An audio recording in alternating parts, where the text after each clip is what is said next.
দুজন ব্যক্তির ঘটনা পড়লাম। একজন ব্যক্তি প্রচণ্ড রকম আবেদ, প্রচুর ইবাদত করে। আপনারা জানেন ইবলিসও কিন্তু আবেদ ছিল, ইবলিস কিন্তু প্রচুর ইবাদত করেছে। এখন ওই ব্যক্তির একজন বন্ধু ছিল, এটা বানু ইসরাইলদের ঘটনা। তো সেই বন্ধু পাপী ছিল, বিভিন্ন কবিরা গুনাহ করত। আর এই আবেদ ব্যক্তি বারবার তাকে নসিহত করত, গোনা ছেড়ে দাও, তুমি পাপ করছো, গোনা ছেড়ে দাও। তখন সেই ব্যক্তি যে পাপ করছে সে বলতো যে আল্লাহ কি তোমাকে আমার রক্ষক বানিয়েছেন? আল্লাহ কি তোমাকে আমার উপর দারোগা বানিয়েছেন? আমাকে আল্লাহর হাতে ছেড়ে দাও, আমাকে নসিহত করতে শোনা। একদিন এই আবেদ ব্যক্তি তার বন্ধুকে একটা জঘন্য পাপ করতে দেখল, এমন একটা পাপ যেটা দেখে তার মনে ধারণা আসলো এটা চরম জঘন্য একটা কাজ। তখন সে মুখ ফসকে বলে ফেলল যে আল্লাহ তোকে আর মাফ করবে না, আল্লাহ তোকে জান্নাত দিবে না। আল্লাহ রাব্বুল আলামিন মালাকুল মউতকে এই দুজনের কাছে পাঠালেন, দুজনের রূহকে কবজ করা হলো। এবার আল্লাহ পাক তার সামনে তাদেরকে উপস্থাপন করে বললেন যে তোমাকে আমার রহমত সম্পর্কে কে গ্যারান্টি দিয়েছে যে আমি কাউকে রহমত করব কি করব না? যাও, আমি তোমাকে জাহান্নামে পাঠালাম, ওই ব্যক্তি যে আমার রহমত প্রত্যাশা করেছে আমি তাকে জান্নাত দিয়ে দিলাম। দেখুন, এই হাদিসটা শুনলে মনে হয় বাহ্যিক হয়তো বা মুখের একটা কথার কারণেই সে জাহান্নামে চলে গেল। আসলে বিষয়টা এমন নয়। বিষয়টা আমি আপনাকে বোঝাচ্ছি। বিষয়টা হচ্ছে ইবলিসের মতো। ইবলিস কিন্তু শুধু মন থেকেই বলেনি যে খলাকতানি মিন নার ওয়া খলাকতাহু মিন তিন, আমি কেন তাকে সেজদা করব আদমকে? আদম তো মাটির তৈরি আর আমি তো আগুনের তৈরি।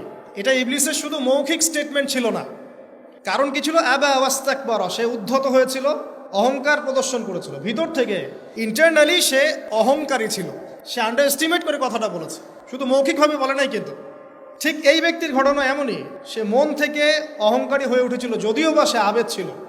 এখানে আমরা যারা প্র্যাকটিসিং মুসলিম হওয়ার চেষ্টা করছি, আমাদের জন্য এখানে নিদর্শন আছে। অচত নামাজ পড়েই ভেবে বসবেন না যে অনেক কিছু করে ফেলছে, এক চিল্লা দিয়ে মনে করে ফেলবেন না যে দিনের জন্য অনেক কিছু করে ফেলছে।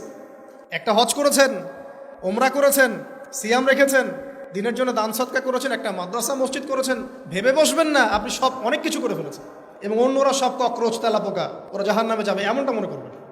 জানি না আমরা যে কার আমলের কতটুকু আল্লাহর কাছে কবুল হচ্ছে। তো এখানে এই ব্যক্তির সমস্যা ছিল এই, সে নিজের আমলটাকে অনেক ভারী মনে করছিল এবং সে স্টেটমেন্ট দিয়ে ফেললো যে তোকে আল্লাহ পাক মাফ করবেন। এই একটা কথা মন থেকে বলার কারণে তার ইহকাল পরকাল দুটা বরবাদ হয়ে গেল, সে জাহান্নামে চলে গেল। ঠিক আরেক ব্যক্তির ঘটনা আছে এমন, এগুলো সবগুলো রেফারেন্স আছে। এক ব্যক্তি প্রচুর ইবাদত করত, আল্লাহ পাক তার ইবাদত করার জন্যে পাহাড়ের চূড়ায় একটা সুন্দর ব্যবস্থাও করে দিয়েছিলেন, সেখানে ডালিম গাছ হতো, ঝর্ণা আসতো, খাবারের কোনো অভাব নাই। হাদিস এসেছে 500 বছর সে ইবাদত করেছে। কত বছর? কিয়ামতের মাঠে এই ব্যক্তির অবস্থা এমন হবে, তাকে জান্নাতে প্রবেশ করানোর জন্য নিয়ে যেতে বলা হবে যাও আমার রহমতে জান্নাতে চলে যাও। আল্লাহ পাক তাকে এই কথাটা বলবেন, কিন্তু এই ব্যক্তি বলবে আমার আমলের কারণে আল্লাহ পাক বলবেন আমার রহমতে জান্নাতে চলে যাও। ব্যক্তি বলবে আমার আমলের কারণে। আল্লাহ রাব্বুল আলামিন তখন তাকে দেওয়া সমস্ত নেয়ামতগুলোকে এক পাল্লায় করবেন আর তার সমস্ত আমলকে আরেক পাল্লায় করবেন। তারপর দেখা যাবে আল্লাহর সমস্ত নেয়ামত তার একটা চোখের সমান হয় নাই। কথা কি বুঝতে পারছেন? একটা চোখের যে নেয়ামত আল্লাহ পাকের, সমস্ত আমলও 500 বছরের ইবাদত এতটুকু হয়নি। তারপর তাকে বলা হবে ওকে জাহান্নামে নিয়ে যাও।